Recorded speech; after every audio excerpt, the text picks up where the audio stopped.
আসসালামু আলাইকুম everyone, welcome back to my channel Mahi কিচেনে। জানাই সকলকে স্বাগত নতুন কোনো রেসিপি দেখার জন্য। আমার আজকের রেসিপি শীতের সেরা দুধ বকুল পিঠা। বানানো যেমন সহজ, খেতে কিন্তু হয় অসম্ভব মজার। রেসিপিটা প্রথম থেকে শেষ পর্যন্ত দেখার অনুরোধ রইল। পিঠা বানানোর জন্য প্রথমেই একটা পুর তৈরি করে নেব। তার জন্য প্যানের মধ্যে নিয়ে নিলাম 1 বাটি পরিমাণ ফ্রেশ নারকেল কোড়া। মিষ্টির জন্য দিয়ে দিলাম ওই বাটি মেপেই 1 বাটি খেজুরের গুড়। মিষ্টির পরিমাণটা তোমরা তোমাদের ইচ্ছা মতো বাড়িয়ে কমিয়ে নিতে পারো। এবার চুলোর ফ্লেমটা একেবারে লো করে দিয়ে অনবরত নেড়েচেড়ে একটা পুর তৈরি করে নেব।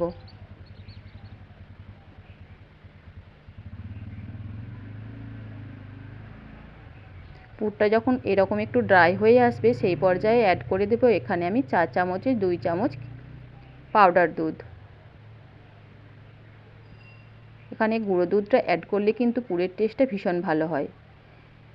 আবারও ভালোভাবে মিশিয়ে কিছুটা ড্রাই করে নেব। এখানে পুরটা কিন্তু একটু ড্রাই করেই তৈরি করে নিতে হবে। ঠিক এভাবেই পুরটা কিন্তু আমি রেডি করে নিয়েছি। এবার আমি একটা প্লেটের মধ্যে পুরটা তুলে নিচ্ছি। খুব ভালোভাবে ঠান্ডা হওয়া পর্যন্ত অপেক্ষা করব। এদিকে পিঠা বানানোর জন্য একটা মালাই তৈরি করে নেব। তার জন্য প্যানের মধ্যে দিয়ে দিচ্ছি আমি আগে থেকে জাল করে রাখা 500 ml লিকুইড দুধ। চুলোর ফ্লেমটা মিডিয়ামে রেখে 2 থেকে 3 মিনিটের জন্য দুধটাকে একটু ফুটিয়ে নেব। যেহেতু এখানে আগে থেকে জাল করে রাখা দুধ ব্যবহার করছি, তাই অতিরিক্ত ফোটাবার কিন্তু কোনো দরকার নেই। তারই মাঝে 2-1 বার এভাবে আমি নেড়েচেড়ে দিয়েছি যাতে দুধটা না প্যানের গায়ে লেগে যায়। সুন্দর একটা ফ্লেভারের জন্য দিয়ে দিলাম 2টা এলাচ। তারপর চুলোর ফ্লেমটা একেবারে লো করে দিয়ে এখানে মিষ্টির জন্য পরিমাণ মতো খেজুরের গুড় অ্যাড করে দিলাম। তোমরা তোমাদের ইচ্ছা মতো এখানে মিষ্টির পরিমাণটা ব্যবহার করে নিতে পারো। আবারও গুড়ের পরিবর্তে চিনি দিয়েও কিন্তু মালাইটা তৈরি করে নিতে পারো। আবার 2 মিনিটের জন্য দুধটাকে একটু ফুটিয়ে আমি ঘন করে নিয়েছি। এর থেকে বেশি কিন্তু ঘন করব না। এবার চুলোর ফ্লেমটা আমি বন্ধ করে মালাইটা এক সাইডে রেখে দেব। এদিকে পিঠা বানানোর জন্য একটা ব্যাটার তৈরি করে নেব। তার জন্য একটা বোলের মধ্যে নিয়ে নিচ্ছি 2 বাটি পরিমাণ ময়দা। দিয়ে দিচ্ছি স্বাদ মতো নুন। দিয়ে দিচ্ছি 10 টাকা দামের 1 প্যাকেট গুঁড়ো দুধ। 1 টিস্পুনের মতো ঘি, সুন্দর একটা ফ্লেভারের জন্যে। এবার হাত দিয়ে সমস্ত উপকরণগুলো একটু মেখে নেব। খুব ভালোভাবে মিশিয়ে নেবার পর এখানে আমি ওই বাটি মেপেই 2 বাটি পরিমাণ উষ্ণ গরম পানি অ্যাড করে একটা ব্যাটার তৈরি করে নেব। তবে একেবারে পানিটা অ্যাড করছি না, বারে বারে দিয়ে আমি ব্যাটারটা তৈরি করে নিচ্ছি। একটা হ্যান্ড উইচের সাহায্যে খুব ভালোভাবে ব্যাটারটা ফেটিয়ে রেডি করে নেব, যাতে ব্যাটারের মধ্যে কোনো লাম্পস বা দলা দলা ভাব না থাকে। একটু সময় নিয়েই কাজটা করে নেবে।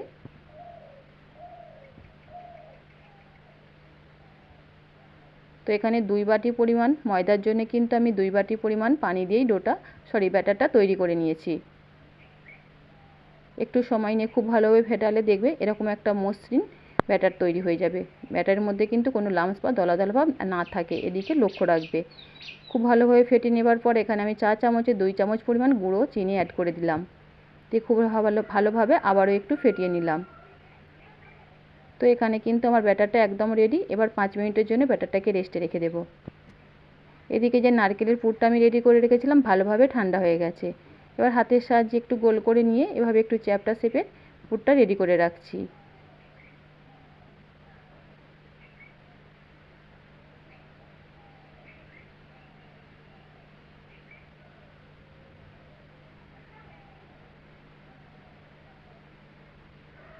তো একইভাবে কিন্তু সমস্ত পুরগুলো এইভাবে আমি চ্যাপ্টা শেপে তৈরি করে নিয়েছি।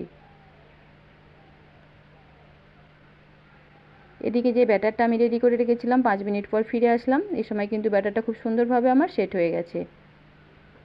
আর ব্যাটারের ঘনত্বটা তোমরা দেখেই বুঝতে পারছো, না খুব বেশি ঘন হবে না খুব বেশি পাতলা হবে। ঠিক এইভাবেই কিন্তু ব্যাটারটা তৈরি করে নিতে হবে।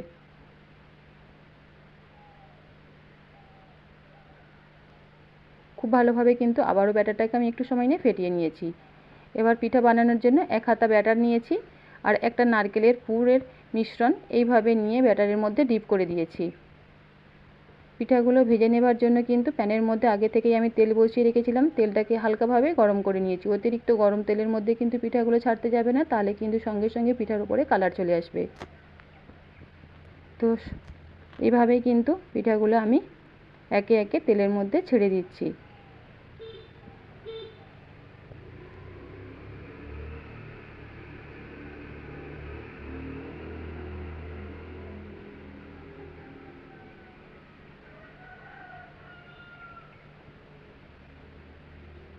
পিঠাগুলো বানানো কিন্তু খুবই সহজ, একবার দেখলে যে কেউ বানিয়ে নিতে পারবে। আশা করি তোমরা দেখেই বুঝতে পারছো। তো প্রতিটা পিঠাই এইভাবে আমি তেলের উপরে ছেড়ে দিয়েছি। এবার চুলোর ফ্লেমটা আমি লো টু মিডিয়ামে রেখে পিঠাটাকে একটু সময় নিয়ে ভেজে নেব। ওপর থেকে একটু তেল ছিটিয়ে দিচ্ছি যাতে সুন্দরভাবে ওপরের অংশটাও ভাজা হয়ে যায়। এবার একটা সাইড ভালোভাবে ভাজা হয়ে গেলে অপর সাইডটাও আমি উল্টে দিচ্ছি। আর পিঠাগুলো কিন্তু অতিরিক্ত কালার করে ভাজবো না, একটু সাদা করেই পিঠাগুলো আমি ভেজে নেব। এতে পিঠাগুলো দেখতে যেমন সুন্দর হয় আর দুধে ভেজানোর পর কিন্তু একদম সফটভাবে রেডি হবে।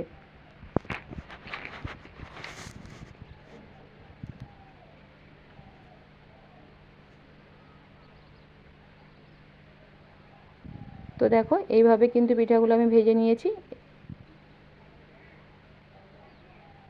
এবার পিঠাগুলো তুলে নিয়ে আমি সরাসরি কিন্তু মালাইয়ের মধ্যে দিয়ে দেব।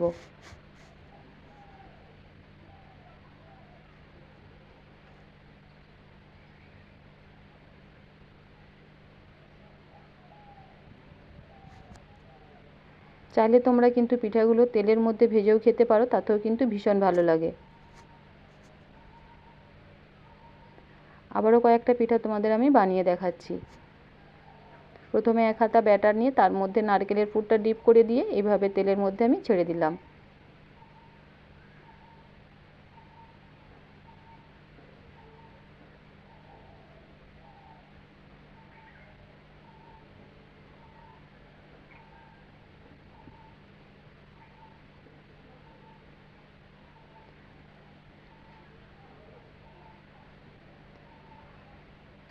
পিঠাগুলো কিন্তু দেখতেই পাচ্ছ কত সুন্দরভাবে ফুলে উঠেছে। আর অবশ্যই কিন্তু পিঠাগুলোকে অতিরিক্ত কালার করে ভেজে ফেলবে না। এরকম সাদাভাবে পিঠাগুলো ভাজলে কিন্তু পিঠাগুলো অনেক বেশি সফট হয়। তুলে নিয়ে আমি কিন্তু সরাসরি দেখতেই পাচ্ছ মালাইয়ের মধ্যে দিয়ে দিচ্ছি। তো একইভাবে সমস্ত পিঠাগুলো আমি তেলের মধ্যে ভেজে এইভাবে মালাইয়ের মধ্যে দিয়ে দিলাম, দিয়ে খুব ভালোভাবে একটু নেড়েচেড়ে নিচ্ছি। এবার আমি পিঠেগুলোকে ঢাকা চাপা দিয়ে কম করে 3 থেকে 4 মিনিটের জন্য মালাইয়ের মধ্যে রেখে দেব।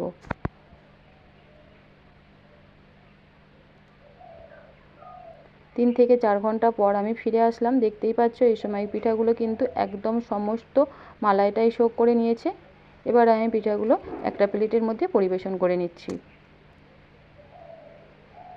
তোমাদের হাতে যদি সময় থাকে সেক্ষেত্রে কিন্তু পিঠাগুলো সারা রাত্রের জন্য রেখে দিতে পারো, তাহলে পিঠাগুলো হবে অনেক বেশি সফট, খেতে কিন্তু অনেক বেশি মজা লাগবে। উপর থেকে কিছুটা আমি মালাই ছড়িয়ে দিলাম। তো এখানে কিন্তু আমার মালাই বকুল পিঠা একদম রেডি। খেতে কিন্তু অসম্ভব মজার হয় বন্ধুরা। বাড়িতে একবার হলেও এইভাবে এই বকুল পিঠাটার রেসিপি বানিয়ে দেখতে পারো। আশা করছি তোমাদের অনেক ভালো লাগবে। ভালো লাগলে প্লিজ বন্ধুরা লাইক, কমেন্ট এবং শেয়ার করতে একদম ভুলবে না। আর রেসিপিটা যদি তোমাদের ভালো লেগে থাকে প্লিজ বন্ধুরা শেয়ার করবে ফ্রেন্ড এবং ফ্যামিলির সঙ্গে। আর চ্যানেলটা সাবস্ক্রাইব করে পাশে থাকা বেল আইকনটি ক্লিক করে দেবে যাতে সবার আগে ভিডিও নোটিফিকেশান তোমাদের কাছে পৌঁছায়। আজ তাহলে এ পর্যন্তই। আল্লাহ হাফেজ।